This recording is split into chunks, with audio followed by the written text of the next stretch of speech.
মন দিয়ে শুনুন বন্ধুরা, আপনি কি কখনো গভীরভাবে ভেবে দেখেছেন যদি আপনি আপনার মনকে সম্পূর্ণভাবে নিজের নিয়ন্ত্রণে আনতে পারেন তাহলে আপনার জীবন কতটা বদলে যেতে পারে?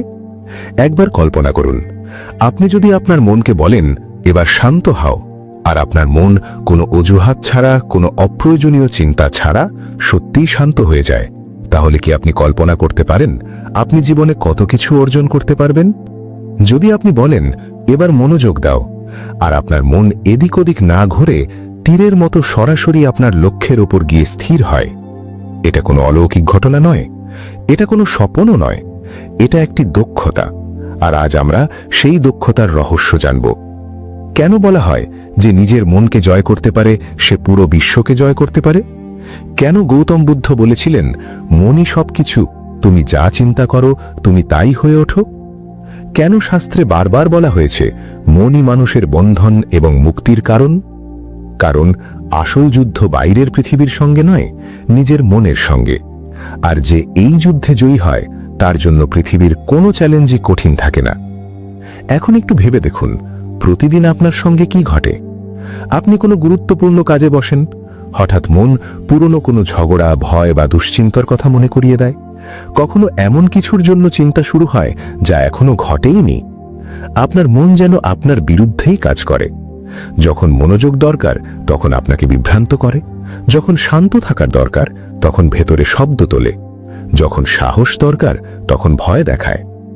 সত্যি বলতে আপনার সবচেয়ে বড় শত্রু আপনার নিজের মাথার ভেতরেই বসে আছে। আর যদি আপনি তাকে নিয়ন্ত্রণ করতে পারেন তাহলে বলুন তো, কোন পরীক্ষা আপনার জন্য কঠিন থাকবে?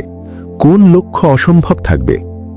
অনেকেই বলেন আমার পড়ায় মন বসে না, আমি বেশি সময় ফোকাস রাখতে পারি না, মন সবসময় অন্যদিকে চলে যায়, যা ভাবি তা করতে পারি না। কিন্তু কখনো কি নিজেকে জিজ্ঞেস করেছেন মন আসলে ভেঙে যায় কেন?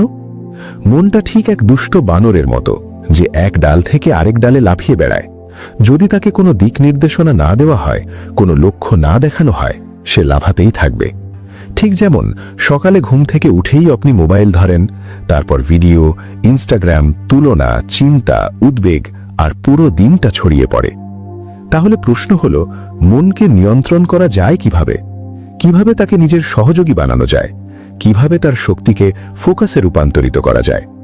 এর উত্তর লুকিয়ে আছে আধুনিক মনোবিজ্ঞান এবং প্রাচীন আধ্যাত্মিক জ্ঞানের মধ্যে। বিজ্ঞান বলে মন আসলে অভ্যেসের ফল। আপনি প্রতিদিন যা ভাবেন আপনার মন ধীরে ধীরে তেমনই হয়ে যায়। যে চিন্তাগুলো আপনি বারবার করেন সেগুলোই আপনার মস্তিষ্কে শক্ত পথ তৈরি করে, এবং শেষে সেটাই আপনার স্বাভাবিক চিন্তাধারা হয়ে যায়। যদি প্রতিদিন সকালে আপনি দুশ্চিন্তা দিয়ে দিন শুরু করেন, মন দুশ্চিন্তার অভ্যেস তৈরি করে। যদি সবসময় অন্যদের সঙ্গে তুলনা করেন, মন সেই ফাঁদেই আটকে যায়। কিন্তু ভাবুন তো, যদি প্রতিদিন কিছু সময় আপনি নিজের মনকে প্রশিক্ষণ দেন, যদি তাকে বলেন থামো, মনোযোগ দাও, এগিয়ে চলো, তাহলে কি ধীরে ধীরে মন আপনার কথা শুনতে শুরু করবে না? গৌতম বুদ্ধ বলেছিলেন মনকে নিয়ন্ত্রণ করতে পারলে দুঃখ নিজে থেকেই দূরে সরে যায়। আজকের নিউরোসায়েন্সও একই কথা বলে, আপনার মনোযোগই আপনার সবচেয়ে বড় শক্তি। আপনি যেদিকে মন দেন সেটাই বাড়তে থাকে। তাই যদি ফোকাস চান, মনকে প্রশিক্ষণ দিতে হবে। মনে রাখবেন, মন একটি যন্ত্র, মালিক নয়, মালিক আপনি।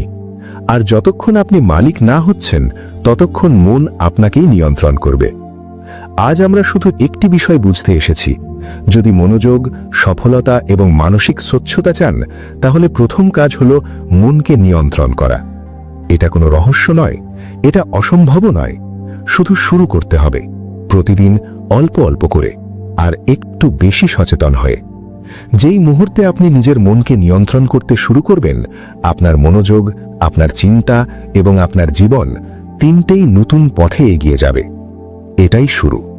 পরবর্তী অংশে আমরা জানব মনকে নিয়ন্ত্রণে রাখার 5টি শক্তিশালী এবং কার্যকর পদ্ধতি, যা আপনাকে শেখাবে কিভাবে প্রতিদিন নিজের মনকে শৃঙ্খলায় আনা যায় এবং লক্ষ্যপানে দ্রুত এগিয়ে যাওয়া যায়। তাই ভিডিও এখানেই বন্ধ করবেন না, কারণ সামনে রয়েছে বাস্তব পরিবর্তনের দরজা।